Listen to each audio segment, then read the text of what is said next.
محفل خوشی زیبایی فراهم شده، جلسه دستار شملدار بر سر هم شده، گلهای حسین نازنین خوشخندان شده، در قلبشان حفظ با قرآن شده. محفل خوشی زیبایی فراهم شده، جلسه دستار شملدار بر سر هم شده، گلهای حسین نازنین خوشخندان شده، در قلبشان حفظ با قرآن شده. قاری شکل احمد شباب ای گلاب جانم، کردی نیکی ها تو حاصل به حساب جانم، هستی مقبوله کندوله که جانان من، تو هستی زیبا خوشنما ای درمان من، شدی تو وارد با ارمان ای صنم جا دادی با دل با قرآن ای صنم.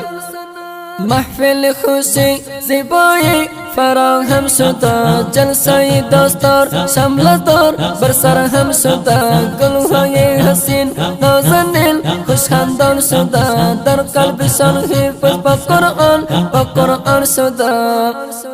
محفل خوشی زیبایی فراهم شده، جلسه دستار شملدار بر سر هم شده، گلهای حسین نازنین خوشخندان شده، در قلبشان حفظ با قرآن شده.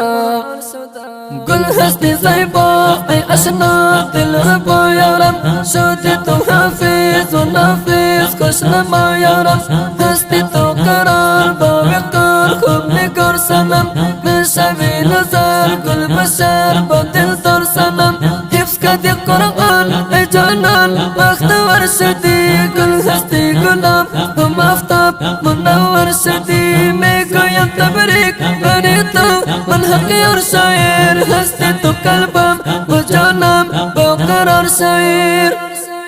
محفل خوشی زیبایی فراهم شده، جلسه دستار شملدار بر سر هم شده، گلهای حسین نازنین خوشخندان شده، در قلبشان حفظ با قرآن شده.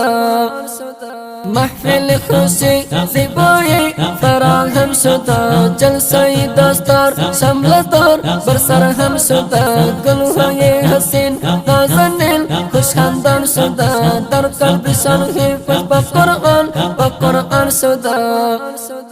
قاری شکل احمد شباب ای گلاب جانم، کردی نیکی ها تو حاصل به حساب جانم، هستی مقبوله کندوله که جانان من، تو هستی زیبا خوشنما ای درمان من، شدی تو وارد با ارمان ای صنم جا دادی با دل با قرآن ای صنم. محفل خوشی زیبایی فراهم شده، جلسه دستار شملدار بر سر هم شده، گلهای حسین نازنین خوشخندان شده، در قلبشان حفظ با قرآن شده.